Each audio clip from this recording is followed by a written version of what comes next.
Bum bum bum bum bum bum bum. Bum bum bum bum bum bum. Hey everybody, wake up. Wake up. Come on in here. It's time for Coffee with Scott Adams. Today will be an off the hook episode. Totally off the hook. Because I'm going to take calls from guests. And if you haven't noticed, I've got a few critics lately. Yes, I do. Hey Bill, come watch the show. It might be a lively one today. Now, part of the reason I'm taking questions is because there's no news whatsoever. All the news today is just a repeat from yesterday. Just if you look at the news, it should just say "see yesterday." That's about it. But before we get going, I know you want to enjoy the unparalleled pleasure of the simultaneous sip, the dopamine hit that makes everything better. And all you need is a sing along. A copper, a mug, or a glass, a stein, a chalice, a tankard, a thermos, a flask, a canteen, a grail, a goblet, a vessel of any kind. Fill it with your favorite liquid. I like coffee. Join me now for the simultaneous sip. Go. Ah. All right, as promised, I'm going to take some calls. Any topic you like. The only thing you can't be is long-winded and boring. Got it? So it can be any topic, but, well, I'd probably stop you if it's something X-rated. But it can be any topic, any criticism. It just can't be long-winded or boring. Let's see who we got. All right, looking for somebody who's looking for a fight. I'm gonna prefer people who show a picture. So let's add Toussaint. Well, that may have worked. Toussaint, can you hear me? Did I pronounce your name anywhere near correctly? Yes, Toussaint. That's exactly what I said. Perfect. All right. What is your question for me? I have a question regarding because I read your book, Win Bigly, and Thank you. and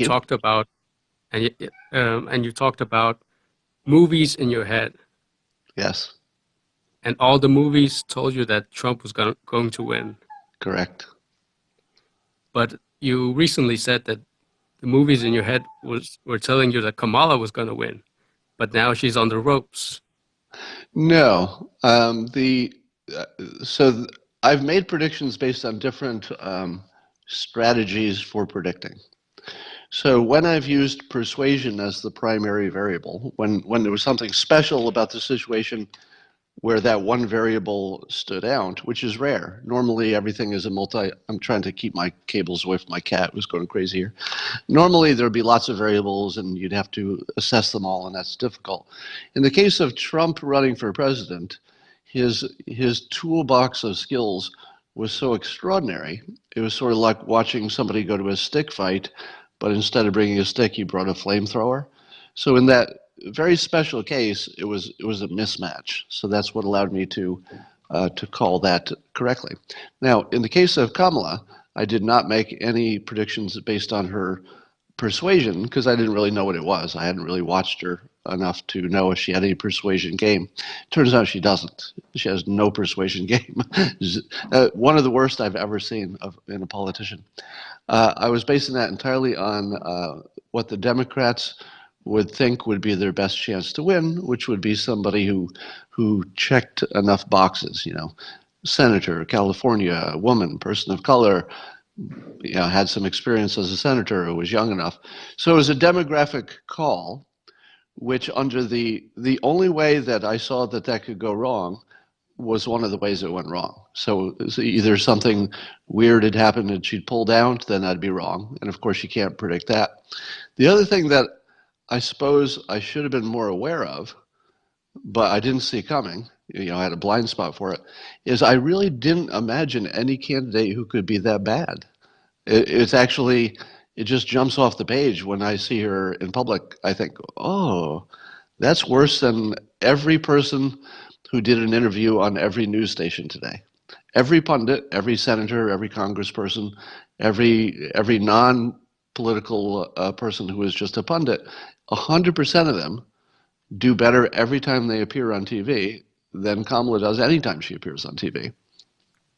I actually follow Kamala on Twitter, and I hate to see pictures of her laughing. It's so unpresidential. It's crazy. Yeah, and I don't know if she has any friends or advisors who can tell her directly, it's your cackle. You got to get rid of the cackle. That doesn't work for anybody. Did I answer your question?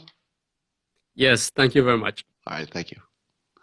And we will look for another guest. And don't be afraid of being a critic. Looking at your pictures, I'm looking for whoever looks like they might be contentious. So Alexander, coming at me, who apparently Alexander has left. He's left the building. Let's go for Richard. Richard, come at me. Can you hear me? How are you? Do you have a question for me? Well, I'm wondering about Adam Schiff and his testimony the other day. Wouldn't that be perjury unless he laid out that it was parody before he did it or after he did it even? No, because it was close enough to being obvious parody that he'd have a defense. You don't really, you can't convict people on ambiguous stuff. So, things like that would have to be really, really cut and dried, and that wasn't. Even when I listened to it, I remember listening to it the first time before I knew it was parody, and I could tell, what? He's making stuff up. And then when he got toward the end and he explained why he was saying it, it was obvious to me it was parody. So if there's somebody who's a regular watcher who can tell it's parody, it's not a defense that maybe somebody else couldn't. So does that answer your question? Well, that's kind of the soundbite that everybody takes away, though, and it's pretty dishonest, I would think. It is. Yeah, it's dishonest. Him of yeah, it's being dishonest. playing low. It's dishonest and it's unethical and it's very effective. But it's also what both sides are doing all the time. He did it in a particular way, but every time either side makes some wild, exaggerated claim, they're all, even if they become falsified later, the claim is still out there. So yeah, unfortunately, that you just have to look at that as persuasion, but it does fall into a protected class. He is legally allowed to do that with no penalty whatsoever, except whatever penalty voters want to put on him. They're playing games, but then there's that. Yeah, it's pretty bad. Yeah. All right. Thank you for the question. Thank you.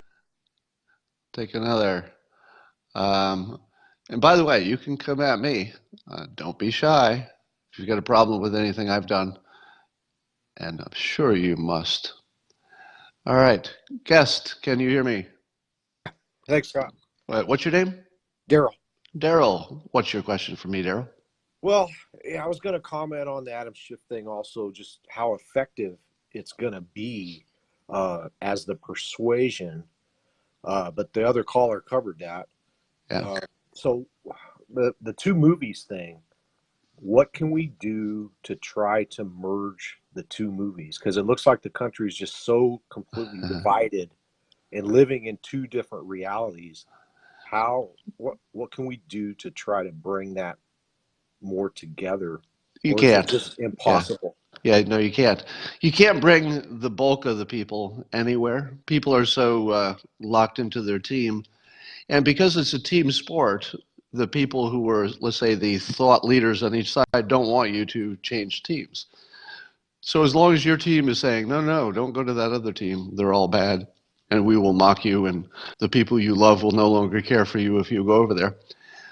People are locked in. There's some few people who are in a strange situation in the middle who maybe for whatever reason haven't committed. Maybe they have a single issue that would flip them one way or another. I mean, I could think of, if I thought about it for a minute, I could probably come up with a single issue that I would care about enough that it would swing me. Probably pretty easily I could do that. But no, it is not a reasonable goal to try to bring it all together into one movie. And by the way, it's never been one movie. There's never been a time that that was true. The only thing that's different is that that both teams at this point can see it's a different movie. And remember, for those of you who've been watching, this is what I predicted and would happen. So in 2015, I predicted we'd be here, roughly in the next few years, because of the way Trump was teaching us about the fluidity and subjectivity of truth. Now, what I mean is, his style was so freewheeling in terms of the facts that he completely ignored, the details of is this technically true? And most of you said, well, nobody could get elected under those circumstances. And I said, not only will he get elected, but he's going to change how you see reality. And this two-movie thing is the primary change. I think before, if you'd said, why do people disagree? And fact check me on this. Use your own memory. Say 5 years ago, if the two sides disagreed, what would you have said about the other side? You'd say they're stupid, they're uneducated, they're selfish, and they haven't looked into it hard enough. And you would just say, well, there are smart people and dumb people in the world. Thank God I'm one of the smart ones. Meanwhile, the people you're talking about would be having their own conversation, and it would be just like yours. Well, they disagree with me because they're stupid and selfish and they haven't looked into it. Right. So that has changed now, and we understand that people of similar intelligence are on both sides. It was never about intelligence, and it was never about how much you understood or researched. Those things changed nothing. And you can demonstrate it by watching person after person who does the research, and there's smart people on both sides. There's no way to defend the idea that all the smart people ended up on one side, because it's objectively, observably not true. So the model that now people have moved to is that even smart, well-educated, well-informed people can be in a bubble, and they can see the other bubble, but here's the change that's coming. They couldn't see their own bubble. That's what I'm going to change with my upcoming book, Loserthink. So Loserthink is designed so that you'll be able to see other people's bubble pretty clearly, but you were already there. I think most of us could see the other people's bubble. What you can't see is your own. So I'm going to help you see your own at the same time you're seeing the others. So you'll see your own through the process of seeing other people in their bubbles, and then you'll learn that maybe you're the one in the bubble on some topics, not every topic. Awesome.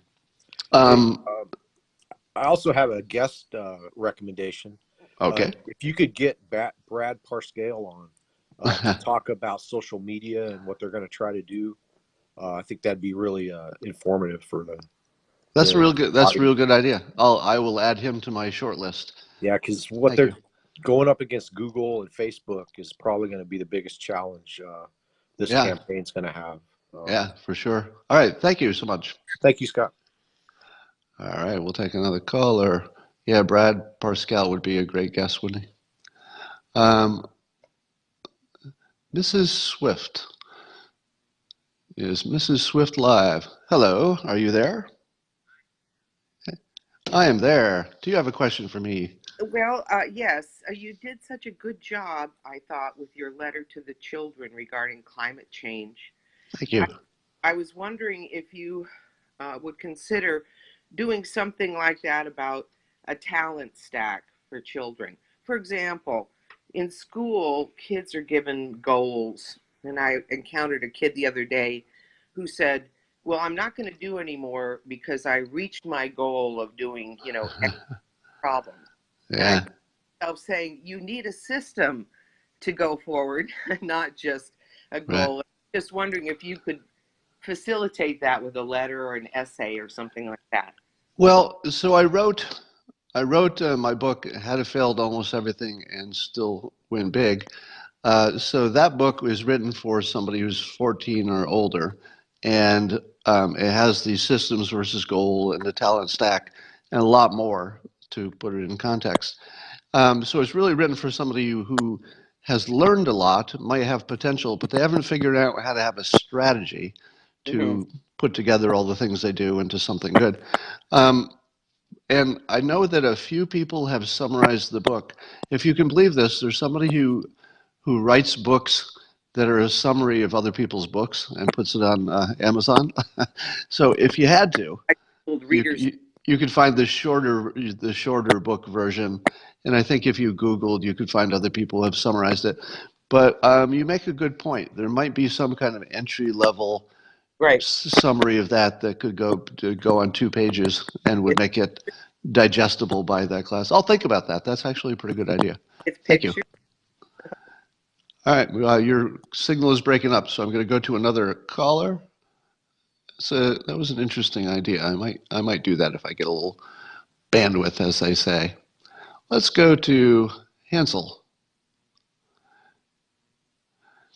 Hansel, can you hear me? Hansel, are you there? Do you have? I'm good. Do you have a question for me? First thing I would like to say, I'm a big fan of your work. Thank you. I'm from Singapore. So how do you think the geopolitical situation would pan out given all this saber rattling by the Democrats presently? Which situation in particular? The current move to impeach. Oh, well, I would, I think I see we lost your connection, but I'm going to guess that you can still hear me, or you can hear it on playback. I don't think anybody thinks impeachment is going to happen in the sense that it would go all the way through the Senate and the president would be removed from office. So I think most people see that as a political effort. There may be, I don't know what percentage of Democrats are. Oh, there you are again, Hansel. We lost the connection, but I'll give you the answer publicly here. I don't think there are too many Democrats who think this is really an impeachable, rises to an impeachable situation, anything that the president is doing. But for political reasons, they want to. They want to act like it is. So I think it's mostly theater. And by the way, have you ever tried calling people out for theater? I've done it, and it just stops people cold. You can stop a conversation like that. When somebody has the fake outrage online or something, and somebody's like, my God, how could this person have possibly said that? Can you believe it? Oh, what words? The words are hurting me with their wordness. Oh, you get that person online. Have you ever just said, your theatrics are noted, your fake outrage is noted? I've sometimes used this. Your artificial outrage or your phony outrage is noted. When you call somebody out for phony outrage, it stops it like that. You should try it at home. The next time you get the phony outrage, just say your phony outrage is noted, and don't treat it like it's more than that, because it is. It's completely phony outrage. When people are outraged on behalf of other people, they're not outraged. That's theater. People are socially acting out their outrage in a way that they think will position them well with whoever's watching. So if you call it out as outrage theater, it stops it immediately, because everybody knows that's what it is when they're doing it. So you probably have noticed or even been disappointed that I rarely give in to outrage theater. When I'm outraged, I want people to die.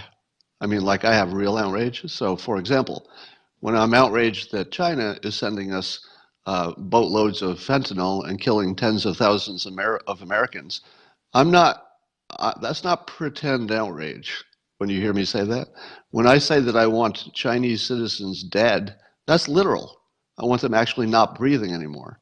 I want them executed for killing tens of thousands of Americans. So when you see me outraged, I try, maybe I've failed at one point or another, but I certainly try to make sure that I'm not going to pretend I'm outraged unless I want somebody dead or, removed from office or something important. Otherwise, if it's just because somebody got upset, I'm not going to be more upset for them than they are for themselves. If you've offended whatever group or entity, maybe you could be offended, and maybe you have a good reason to, but I'm not going to be more offended than you are on your behalf. Third-party offense isn't a thing, so call it out. Call out the theater of outrage. It stops it immediately. It's a good trick. All right, let's take somebody else. Let's go to Stefan or Stephen. I can never tell, but we'll find out. Stefan or Stephen, are you technologically connecting to me? It doesn't look like that's going to happen. Oh, there we are. Stefan, Stephen. Is it Stefan or Stephen? Stephen. I know I do. That's because I have a friend named Stefan. All right. Anyway, so do you have a question for me? Did I lose you? Well, bad connection. Boom, boom. Let's try somebody else. Somebody has an account named the Jacob Wall Bravery Museum. I'm not going to pick that one. Well, that's pretty funny. How about super badass?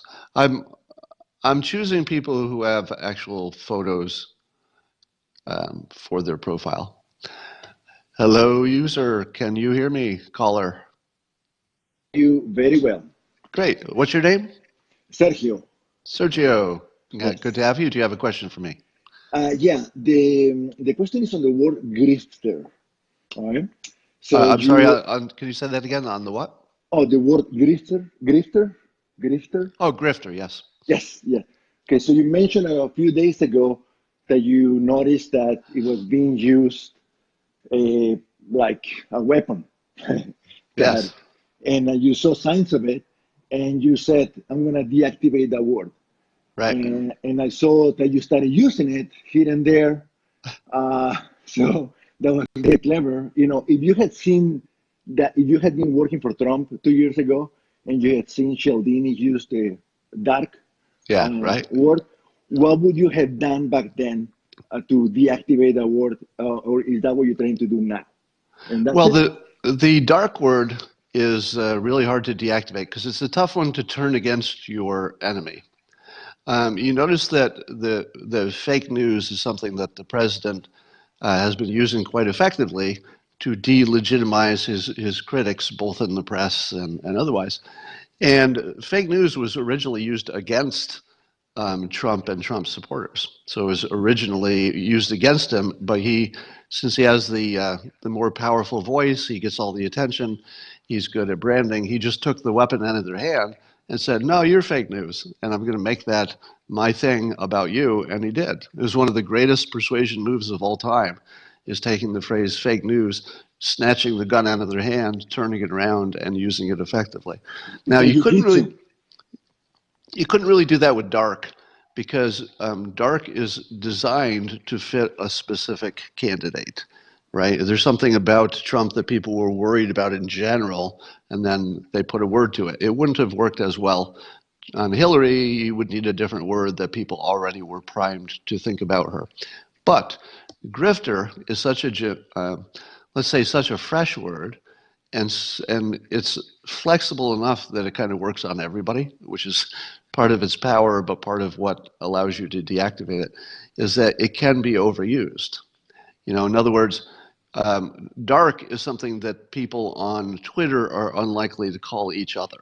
It was a very specific word that kind of couldn't work for anybody but Trump at that time. Whereas grifter, you can call everybody grifter. So by overusing it, you can essentially dilute it until it's this homeopathic bunch of water that means nothing. Good analogy. All right. Thank you for the question. Thank you, sir. All right. I thought I was going to get more critics here, but I suppose that's okay if I don't. All right, Lisa Lott coming at you. Can you hear me, Lisa? Do you have a question for me? Well, not really a question so much. I wanted to push back a little bit on something that you said the other day about Greta Thunberg. A criticism, I hope. Yeah. All right, go ahead. So there was a word that you had called her, and people like her that are on the autism spectrum. Uh-huh. But you were talking about how these kind of people can't really lie. Oh, they can. They can. It's just it's very different in their situation. Was it, you were just going to fact check me on that? Yeah, a little bit, just because I have a lot of people like that in my family, and I can tell you that they absolutely can lie and No. lie really, really well, but they just happen to believe their lies. Yes, that would be a fair thing to say. Yes, everybody can lie. I don't think, probably not many exceptions to that. But the difference is that people on the spectrum are more likely to be socially honest because it's a little less obvious to them that you might take it wrong. So when I'm talking about they can't lie, that's really more in the social context. But anybody could, let's say, if they, wreck their car and they needed to lie about it to stay out of jail or something, whatever the situation was, everybody could do that. Yes, you're absolutely right. Okay. Good Thank correction. you. That was worth saying. Thank you. Um, let's take Raul.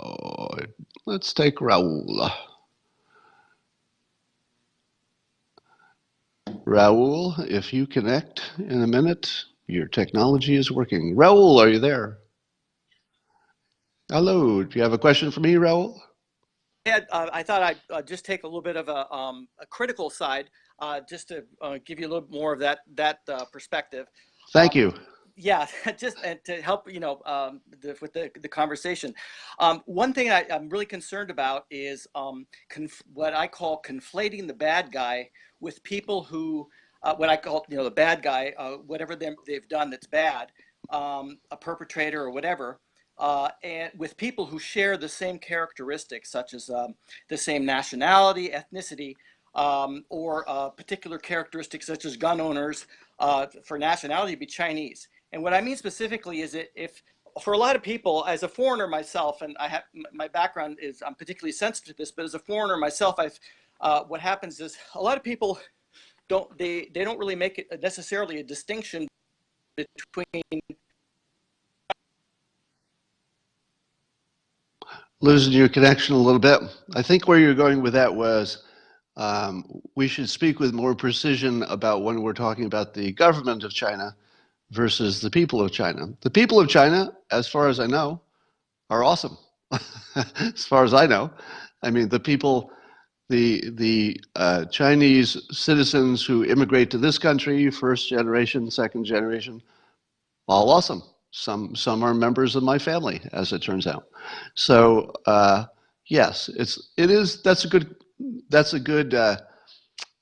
good practice every once in a while to step back and say, when I'm railing against the Chinese country, that's about the government and that's about the government situation. But the people love them. I'm always careful about that when I talk about Iran, because the Iranian people are amazing people, and we would love to be closer to them. It would be productive and beneficial for everybody, but the government of Iran is a problem. I could do that better when I talk about China, and you're absolutely right. I think that's a good correction. I will take that correction, and I will look for opportunities to make sure that I'm clear about that. I think that's a fair statement. All right, let's go to Dan. Dan just jumped in here. He's ready to go. Dan, can you hear me? Dan? Hi. Thanks for taking my call. What's your question, Dan?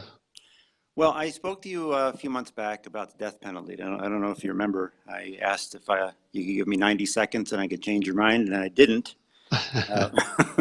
But that's okay. You're very influential, and I appreciate all your work. And I just wanted to know if you made any decision on changing your mind on support of the death penalty. Why would I change my mind? What? Nothing's changed since I made my mind up. I understand that, but the reason I ask is because I noticed that your statement basically is if you support the death penalty if found guilty. And no, that's not exactly my view. So if you're going to criticize it, you need to stop and let me give you my view, and then see if you still criticize it. Okay? Okay, sure. Yeah, the only cases that I would be in favor of the death penalty Right. would be if the crime is somewhat horrific, and I'm not going to stop to, identify the dividing line between what is horrific enough, but let's just say conceptually something horrific enough. Sure. For example, if you were a major fentanyl dealer and responsible for, a dozen deaths, that would be the death sentence. In my mind, that would be horrific enough. Sure. As just as one example. But here's the thing. In order for a death penalty to be effective, this is my own personal view, you should need something that would guarantee the person was at least present at the time of the crime, like a DNA, Right. as opposed to an eyewitness that's unreliable. So Right. if you can't place the person scientifically with, let's say, a video, a picture, DNA, a fingerprint, then I would not be in favor of it, even if they got a conviction, because that would leave a little bit too much doubt in my mind that you got an innocent person. I would never, ever support the death penalty based on an eyewitness account alone, or plus, eyewitness plus some, trivial information that supported it. So given that distinction, that you'd have to know the perpetrator was in the room at the time of the crime and connected to it. Go ahead. Do you still have a criticism? No, that's fine. I mean, but if you're aware of the amount of people that are actually put to death by the state that are actually found innocent afterwards, found to be innocent afterwards. So even the people that are being released, even up to today, you can read articles about people being released and the mind being the police putting thoughts into witnesses' heads and false testimony and all that kind of stuff. That's why my rule is to work against that, because the odds of somebody being convicted for a murder and they were in the room coincidentally, but they weren't the murderer, that's pretty low. So yes, that's not really the argument, though. It's the if found guilty part. I mean, there's clearly innocent people being put to death. Right. That's why my rule that you have to have some scientific way to place them. Pretty sure that close to maybe 100% of the people wrongly convicted to die was based on eyewitness testimony. Wouldn't you say? And no, well, yeah, but many other things too. An incompetent legal system, lawyers who are incompetent, bad policemen. I mean, there's a lot of reasons. You would need all of that, but that actually happens. So it's the if found guilty part. But I don't believe there's any case where they had somebody's DNA at the murder scene of the accused. I don't believe we've ever had somebody who had their DNA found at the murder scene and then later was found to be innocent. I believe that situation has not occurred. Yeah, but people have been put to death for far less than that, for just witness. Right. So it sounds like we're on the same side there. Thanks for the question. That was one of those cases where we were on the same side by acting like we weren't. I get in those situations a lot where people imagine they're disagreeing with me, but they're not. So let's see if Amber has something. I'm trying to mix up the gender selection, but I've got more men than women listening to this. Amber, can you hear me? Do you have a question for me, Amber? Actually, I want to sneak two in if I can. The first one is a personal thing. I was really intrigued by your description of coffee after you got your sense of smell back. And I wondered about, in particular, what it was like to get your head shaved by Christina after you had your sense of smell back, or if there was any other incident that was particularly interesting to hear about. So when I got my sense of smell back after a decade or so of not having smell or taste, that happened recently, if anybody's just joining us. It was at first overwhelming. And I'm not sure that my sense of smell came back let's say, as a whole, or if it kind of came back in parts or something. Because for the first several days, everything smelled flowery and perfumey to the point where it was grotesque. Yeah. Like there was just so much smell. And then it started to settle down a little bit, which is what I expected. I expected that my brain had not been used to filtering these new inputs, and it took a while to take the avalanche of smells that were coming at me, and my brain, presumably, this is just an assumption, needs to know how to filter it to keep it from intruding on my thoughts all the time. It sort of just filters it down until I'm just smelling things that I care about, or that are different, or something that might be dangerous, I suppose. Right. So I'm a little closer to that, but my sense of smell is crazy now. I'm like, my ability to pick up a smell when I enter the room. I can enter a big room and go, and I can see a little bottle or something in the corner, and I know exactly what's in it. It's Yeah. crazy. Like Now a I don't superhuman know that strength. this will last. Yeah, that's crazy. What was the second question? Well, the second one was, I saw an article from American Thinker about Hillary. Did you see that one? I did not.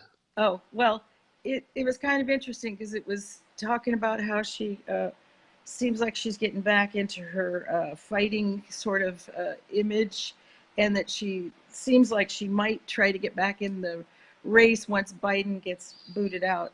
So it just, I didn't put a lot of stake in it, but I just thought it was interesting to think about.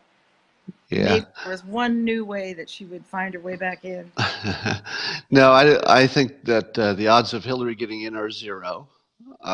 But Hillary being smart, and Hillary apparently liking the limelight, and she apparently enjoys the speaking and the writing of the books and the attention and the interviews and stuff. I assume she wouldn't be doing it unless she liked it. There's something in it for her. So it's sort of a perfect situation. Do you remember in the last election when Mark Cuban sort of publicly flirted with the idea of running for president? Yeah. I said at the time that it was a brilliant thing to do, because it put him in the conversation as president. So even if he decided not to do anything, which that's what he decided, at least that cycle, we all started thinking of him as a legitimate political candidate because we'd been talking about it. So I always said it was brilliant to make the country talk about it, even with maybe not too a serious consideration of running that time, because it sets him up that if he ever decides to run in the future, well, the public's already primed. They've already had the conversation about him, and he hasn't worn us out by actually running for office yet. So it's kind of brilliant. So with her, do you think it's that? Are you trying to say that it's just not ever going to happen, or do you think it's that she would never really try? Like, do you think there's a chance that? No, there's no chance she'll try. My take on it is that she knows that if she didn't start early and put her best effort into it and line up all of her advisors and everything, it wasn't going to happen. And I think she knows the country's a little bit exhausted with her. But it's still very smart for her to make us talk about it, because the talking about it is what gets her her speaking fees up. It's what makes you want to buy a book, etc. It's what gives us nightmares. All right. Thank you for that. And we're moving on. And next caller is, I'm going to pick Tebjer. Let's see how closely I came to pronouncing that name right. Tebjer, come at us. Will your technology work? It's spinning and it's doing nothing. If it doesn't do anything, we'll try somebody else. Okay. That one went away. Let's try Flow Knight. Flow Knight. Flow Knight. Flow Knight, can you hear me? I can hear you. What's your question for me today? So it's a two-part question, Scott. Okay. So on one hand, what do you think is the most efficient way to elect a president? And the second part is, being that a lot of people don't have sufficient knowledge of politics, why should they even be allowed to vote? Okay. The most efficient way to vote, I would think, would be some system where you could vote with your electronic device, your phone, your laptop, or whatever. But here's the key, that while you're voting, a live video is taking of you voting, your face and your fingers touching the things that you wanted to touch, and maybe giving you some kind of receipt, and then also maybe giving you some way to electronically check later to see that your vote was recorded the way you the way you did it. So you could have some kind of a password fingerprint system or something so that you as an individual could check after the votes have been counted to make sure that the database that has your vote, you'd have some kind of a connection to it, and you can see it got recorded and recorded correctly. Now, as long as every person who votes has a video of their device, of their actual face in the motion of voting, they can always check themselves to see their video was correct. And anybody who ever wanted to check the validity of a vote could check against their ID, for example, and against the actual video, and they could look at the ID and look at the video and say, this isn't the same person. And maybe your device is giving you a location at the time of your vote. So let's say if you're not within the voting polling range that you would have walked to, maybe it doesn't count unless you say you're an absentee or something. So in other words, there probably is an electronic system that would be way better than what we're doing, like way, way better. Because right now, you saw in Project Veritas, I think it was James O'Keefe, on the last election, he walked into a polling place without his ID, and they said, sure, you can vote. You don't need any ID. Like that actually happened. You could completely eliminate that with an electronic one that anybody could go check. Now, your second part of the question was, remind me the second part? Oh, we lost them. Can somebody remind me the second part of that question? It was how to make the voting better, efficient. Oh, it was a good question too. Can somebody remind me in the comments? All right. Well, maybe let's see if he came back. If he did, I might have to ask him back in. Boom, boom, boom, boom, boom, boom, boom, boom. Oh, we lost the connection. Too bad. Darn it. That was I remember it was a good question. And I was going to do the first one so I could get to the second one. But let's take another one.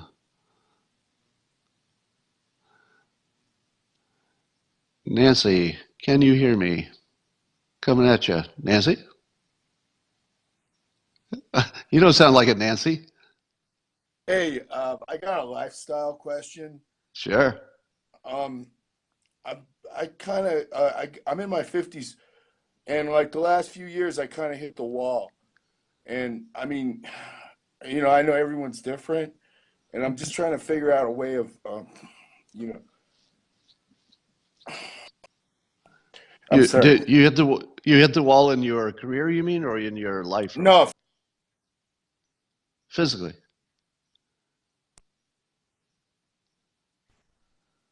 Oh, energy-wise, yeah. Well, Yeah. all right, so we've got a bad connection here, so I'm going to try to answer your question without hearing all the details, if you don't mind. So my book, How to Fail at Almost Everything and Still Win Big, I talk about systems for your diet and sleeping and fitness. My observation is that when you're young, you don't need to do anything special. You've got more energy than you actually need. But when you get older, you need to do just about everything right. And by everything, I mean you really need to take care of sleeping and having a system for sleep. For example, I'll just give you a sense of it. Part of my system is I always get up around the same time real early, and I always try to go to bed around the same time. Don't ever do well, it's the weekend, so I'll stay up till 3 a.m. because I can. Sorry, my cat's getting in the way here. So you need a system, you need a room that's completely dark, you need to not do other things in there besides romantic things plus sleeping, because otherwise you associate those things with your bed. You don't want to associate your bed with reading and watching movies and stuff, because then that's what your body gets used to, and it keeps you awake instead of going to sleep. So there are a whole bunch of things. You could just Google how to get better sleep, but likewise, you need to make sure that you're not eating too many carbs. The other day, just as an example, I had some French fries for lunch, which I would normally just never do, and it ruined the rest of my day. Now, once you start noticing that if you eat the wrong foods for lunch, the rest of your day is toast, it takes you a long time to realize that that's not a coincidence. And it probably wouldn't even be noticed if you were 19, you probably wouldn't even notice the difference. But at my current age, if I eat French fries for lunch, I'm done doing everything for the rest of the afternoon. If I don't take a nap, my whole day's gone. And so look for that Yeah, correlation right. between bad carbs and sugary things and simple carbs and your energy. And then the other thing is work on your fitness, because if you, I would say once you reach a certain age, and maybe you're there already, it's better to do something every day than it is to push yourself to whatever your physical limit is. So I no longer exercise to the point of exhaustion. I exercise to give myself energy and vitality, make all of my my body work just the way it's supposed to, get the fitness sort of flow going so that your body is used to processing at a higher level. And so I would say it's a combination of probably 5 or 6 different things. And then here's my super secret trick for keeping your energy up. You ready? Yeah, ready. You should have something in your life that you look forward to, so that when you wake up, and if you're like most people, I don't know, most people, I'll just say myself, when I first wake up, I don't know who I am. Like literally, the first second, I don't know who I am. And then it comes to me, oh, I'm this guy who's a cartoonist. I live in a certain place. I have this certain life. And the next second it comes to me. But somewhere around the third or fourth sentence, or third or fourth second of waking up, I think about what I should be doing that day. And I like to have at least one of those things that's exciting, even if it's unlikely, which is the key. So I always have a few things going on in my life, and always have at every age. Well, Which actually, I have a lot of things I want to do. It's like my ambition. I have all that, and it's just like it's harder to activate that though. Oh, That's okay. Then you need my new book, Loserthink, and I'm going to give you a preview. So you have exactly the problem I've got a chapter on. And here's the trick. It's a hypnosis trick. You ready? So I'm not going to hypnotize you. I'm just going to tell you something that a hypnotist knows. If you can get somebody to do something small, such as tell them that their pinky is moving, they feel a pinky twitch, then you can get them to think that their hand is moving and there's light and that it's floating. So the hypnotist will start with the smallest thing that's true. They might say, your eyes are blinking, because your eyes usually blink. They might say, you feel a little something in your hand, because just the suggestion makes you think, I think I feel a little something, I don't know what it is. So they start with the smallest thing, and then your body can be easily coaxed into bigger things, including getting up and doing something. right. You can do that with yourself when you are locked, what I call couch lock, sort of a stoner term. But when you're just on the couch, you're like, there are 10 things I need to do. I can't do anything. Here's the trick. You ready? Right. Talk to your pinky. Literally say to your pinky, twitch, and then move it. And then say to the rest of your fingers, wiggle. Then say to your Okay. hand, move, your arm, and then stand up. And as stupid as that sounds, watch how well it works. You can take yourself off the couch in 5 seconds, when before you were just locked in, because your brain was saying, I want to, but I don't know why I'm not. Because you actually don't know why you're not. You can't even answer the question to yourself, right? I want to get up. I want to do these things. I have this list of things to do, but I notice that I'm not. Why am I not? Move your pinky, move your hand, move your arm, stand up, and then ask yourself, what's the smallest thing you can do toward one of those goals? Really small. And say to yourself, okay, I can't do the whole goal. It's too big, and I don't have that much time.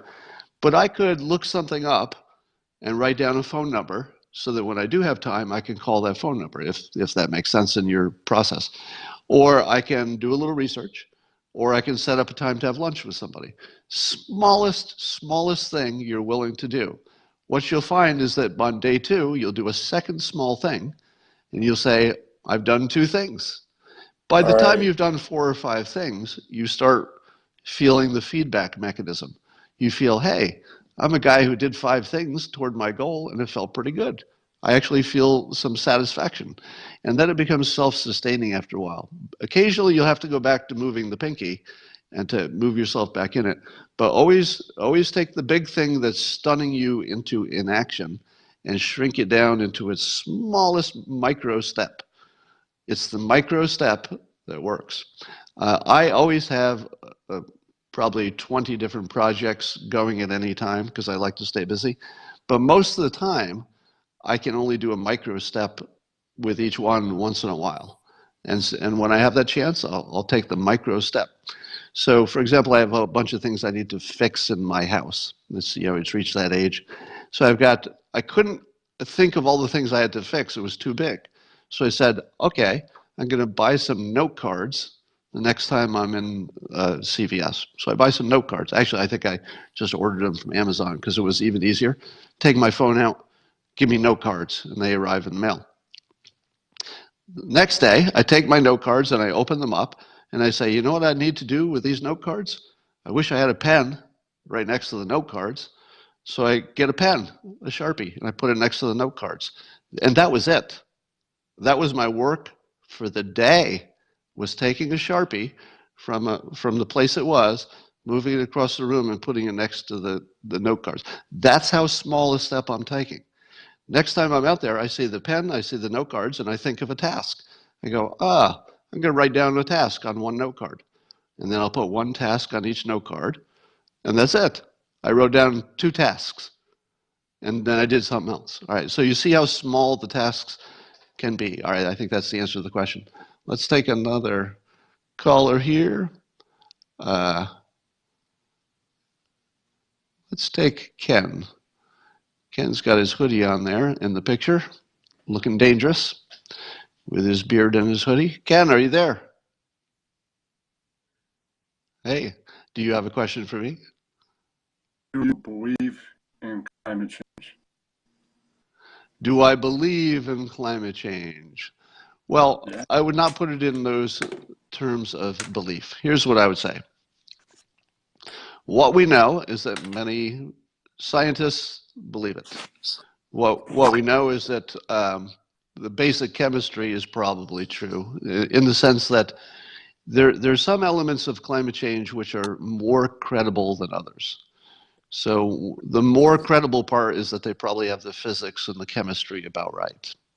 What is less credible is the economic projections that tell you how much you should care about it. Those seem unlikely to be true. But, and this is the coolest thing about climate change, it doesn't matter. Because what you should be doing is exactly the same whether climate change is real or not, which is getting aggressive with nuclear, staying aggressive with green technology until we can get that as right as possible. Some would argue green isn't as green as it should be, but everything gets better over time. So I think we should be pushing on every door all the time, especially nuclear, because even if there's no climate change risk, if you're in that camp, doesn't matter. You still need lots of energy, and you want clean air, and you don't want to be burning coal, and you'd rather have clean electricity. So nuclear is the answer no matter what. So from a risk management perspective, you can actually say it doesn't matter, because we should be pushing as hard as we can on every one of these technologies. And you have the free market is working on, I think there are at least half a dozen companies, probably 25, I just don't know about them, that are working on various carbon capture technologies. Now, before somebody jumps in and says, the plants need carbon, you can't take the CO2 out of the air because it's plant, before you say that, let me say that I have confidence in humanity that we would unplug the carbon capture machines if we started taking too much. I think we catch it in time. So the market is basically taking care of the problem. And even if you were to take the worst case scenario by the UN, the most official estimates is that they would decrease our GDP by 10% in 80 years, which we wouldn't even notice, because by then our GDP would be, if things are just normal, if we just go into the future in any way that is recognizably similar to anything that's ever happened in the past, our economy will be about 5 times bigger then. So we'll lose 10% off of what it could have been, but you won't even notice. So we'll have so many resources.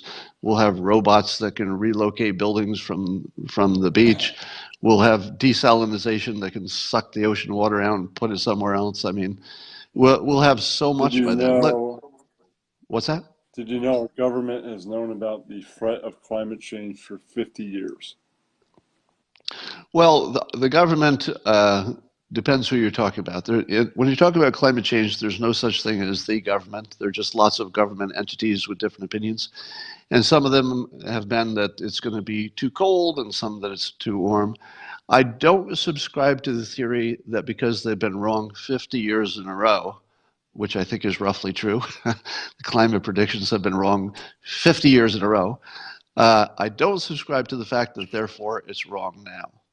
Unfortunately, that doesn't follow because there are plenty of examples in history where something wasn't true until it was. We went thousands of years of history where people tried to have human flight, putting wings on themselves and various contraptions, and it never worked until it did. And then one day it worked. Fusion is likely to be like that. We may go 100 years without developing a fusion energy reactor, but then we probably will. The smart people say that it's down to an engineering solution, not even a science solution. Excuse me. So that's my general answer, is that you don't need to solve for whether it's true or false climate change, because all of the solutions are identical either way. Thank you for the question. Thanks for.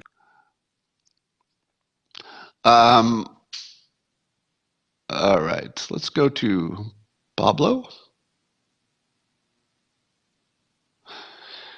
Pablo, are you there? I can. What's your question? As maybe a suggestion on your topic when you talk about gun control, and I don't disagree with most of what you say. I like the line of thinking, and I kind of wanted to tap onto it or tag on to the end of it. Now, one of the places I disagree is in digging into the actual statistics of how these things are happening, because if you really want to solve I guess get the number down, like you usually kind of address it as far as getting the number of deaths down, then I think it's important to dive in there and find, particularized solutions to each kind of problem, because say children accidentally, discharging firearms, that's going to have a different solution than, gang violence in Chicago. So right. I really like your line of thinking, but I like to kind of go in that direction. Yeah, you make a good point. It's not. There is no one change to the law, unless they, I suppose, took all your guns, which isn't really practical. There's no one change to the law that fixes all those completely different problems, like you said, the problem of a kid getting a hold of a gun versus a criminal versus anything else. So yeah, you have to chip away at all of those things. So I think in the case of the children getting a gun, well, there should be gun locks and gun safes and stuff like that. But yeah, that's a good point. We should not treat it like it's one solution that can fix everything. All right, thank you. Thank you. Let's say Carlos. Carlos, are you there? Carlos, can you hear me? All right, Carlos disappeared. A little shy guest syndrome there. Let's try Matt. Matt. I'm good. You have a question for me? Three things. One's a suggestion. Professor Richard Muller, Berkeley. He's a physics professor, very pro-nuclear. Okay. I don't know if you've heard of him, but no. He's very pro-nuclear for a long time. Has innovative solutions for disposing of the waste. So. Okay, that was just a suggestion for what? A guest. Oh, a guest. Okay. All right. And you had a question? Speaking of nuclear, do you think Trump is purposely not talking about it, so during the general election when asked why aren't we doing something about climate change, he can just go, I've been trying to fix it for 4 years. What have you been doing? Well, I'll tell you what I know. I know that within the White House and certainly within the administration, people are pro-nuclear. And I know that Rick Perry in the Department of Energy, is that the official name? But he's funded through the Department of Energy new testing facilities for nuclear fuels, and some. I think he's also funding some carbon capture technologies, et cetera. So within the administration, they are actually doing what look like exactly the right things. I don't know if they're doing enough of it or it's big enough, but they're certainly doing the right things. That's unambiguously true. So Rick Perry's sort of nailing it over there. It's funny because Trump is president, he gets all the attention, but he's got some cabinet type people who are really killing it. Rick Perry is one, and Health and Human Services is another that are just really knocking the ball out of the park lately. They should get more attention. Well, just putting this out there, maybe not getting a lot more attention is what's allowing them to do so well, because no one's yelling at them or saying they're this, that, or the other. Yeah, maybe their lack of attention is what's helping them. That's true. All right, so now the question is why Trump is I know he's mentioned nuclear, but it seems like it's always at the sort of end of a long paragraph. Yeah, nuclear power. That's your impression of it too, right? Yeah, he kind of He's like never mentions it, but it's obviously there. here's my hypothesis, because I've been puzzled by it myself, because the day that Trump says out loud nuclear energy is the right answer with or without climate risk, if he says a sentence like that, the election is actually over. Let me say that as clearly as possible. If Trump ever comes out and says in clear language, the climate risk is something that people will always disagree with. But the one thing that what the Democrats and the Republicans, at least the ones who have looked into it, because Cory Booker, Yang, Biden, they're all pro-nuclear. A lot of folks are pro-nuclear. Bill Gates is. So Trump could say, the one thing that we know is the smart thing to do, no matter how big the risk is we should be as aggressive with nuclear as we possibly can. And look, we've already started in the Department of Energy. We've done these things. It's the way to go. Will you join me? And it'll take care of my problem, which is keeping the economy running, keeping energy costs low, which is basically a raise for everybody. If you lower energy costs, every low-income person just got a raise because they don't have quality of living increase. Quality of living, right? So if the president came out and said, "Look, I'm going to build you a world with the best technology. The current generations of nuclear power have never had a problem. We do know how to figure out how to store waste and process it, et cetera, and we can get better at it as well. Join me in solving all of our problems. I'd like the economy to be humming. I'd like the low-income people to get a raise. And I'd like to have enough energy. I want clean air. I want clean water, and nuclear gives me all of those things. If you're concerned also about climate risk, I can solve that for you without even paying attention to it." In other words, having a robust nuclear program is sort of the only way you can solve climate risk if you believe that's a real risk. Yeah, and that's why I was wondering, do you think he's keeping it in his back pocket when they come after him for climate change? So let me just finish the thought. I don't believe that President Trump feels, and this is just speculation, I can't read his mind, right? I don't believe he feels comfortable about the topic, meaning that it took me a long time to be able to summarize that complicated topic the way I just did. So I can say, because I've looked into it enough, and Mark Schneider and Michael Schellenberger have helped me a lot to understand that there are different generations of nuclear. The old stuff was dangerous, but we don't make that anymore. The new stuff has never had a problem. And the newer stuff, the Generation 4 stuff that's coming online, can't even melt down if it tried, if they design it the way they're hoping to. They're hoping to design it so that if there's a problem, the new generation will just stop working. They won't melt down because they can't. It won't be, the design won't allow that to happen. Yeah, I was going to say, Google S2G reactor. S2G, yeah, okay. It's Navy's designation for liquid sodium, I think. Right. So, 50s. but that's a good example of why I would imagine any politician, and Trump in particular, we're talking about, would not feel comfortable talking about it, because the last thing he wants to do is be up there and say, "Yeah, I'm all pro-nuclear," and then have somebody ask the question, "What about S2G or whatever you just said?" and then have him say, I don't even know what that is. Because remember, this topic is really complicated, and it's really hard to boil it down to the old technology was bad. Current technology has never had a problem. future technology can't have a problem because it will be built so you just couldn't even have a problem, and that we're really close to that. And that's not even fusion, that's just generation 4. So if you add that to the fact that there's no other source of carbon-free clean energy that's even competitive with nuclear, and the fact that it's very complementary with wind and solar because it fills in the gaps, et cetera, I believe the president could get to a point where he could simplify nuclear down to build the wall. Now, he might have to oversimplify it in the way that build the wall is a gross oversimplification of what immigration requires. But it might be what sells it. So the trick would be how to make President Trump comfortable speaking on the topic in a way that he can shrink the complexity down to a visual, a slogan or something that he can sell, and still not get kneecapped or caught off guard that somebody's got a clever question that he can't handle. So it's sort of a.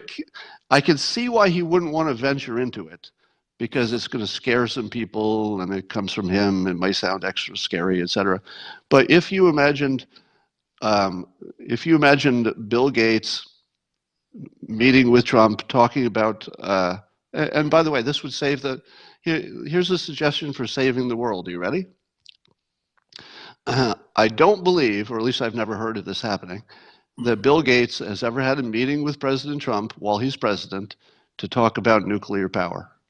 I don't believe they've ever met to talk about that subject. I'm sure they've met at some point in the past. Yeah. So if they did, that would give Trump all of the, let's say, intellectual cover he would need to go full-throated pro-nuclear. The moment he does it, he wins re-election. And I wouldn't say that about any other topic. There's no other button that says stark as this one, because it takes climate change off the table, and it's sort of all they got, right? Yeah. Because their only scary thing is climate change, and you can't win without scaring the other team. So if you take the scare away, they're disarmed, and the president could do that, but he's got to bring in either a Michael Schellenberger, he's got to bring in a Bill Gates, ideally both of them. And then use that meeting, publicize the meeting, and then after the meeting, do a statement. Bill Gates is standing next to you, and you say, I just met with Bill Gates. I got to say, he's very persuasive. Bill, tell us what we talked about, or tell the people what. Then Bill Gates gets up there and goes, well, and says essentially what I said, which is nuclear is the only way forward, and it's the new stuff that'll bring us there. And then the president says, Bill Gates says this is the way to go. And Bill, would you agree with me that you should do this no matter what you think about climate change? And then Bill Gates says, absolutely, because he would. Because nuclear is the right solution either way. At that point, the election's over. The election's over. It's over. Because if you take climate change off the table, at least in the sense of having the only legitimate plan, that happens, by the way, that happens to match Yang and Cory Booker's plan, and even Biden's plan a little bit. So, that's it. That's the end of the conversation. The election is over if Trump meets with Bill Gates and they do a joint statement. That's the end of the conversation. You wouldn't even have to wonder at that point. All right. Did that answer your question? Yes, it did. Thank you so much. Thank you. Good one. All right. Let's take another one. It's interesting that Bill Gates literally could save the planet if climate change is the risk that people say. Bill Gates could save the planet. Hello, caller. Can you hear me?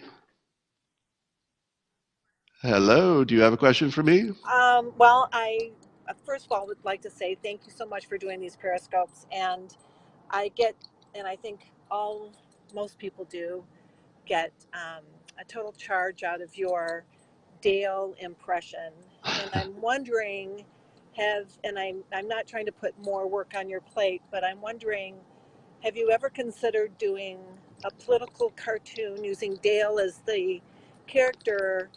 Because I know you don't do political commentary through Dilbert, but it's just so effective, amplifying and highlighting how irrational the far left can be.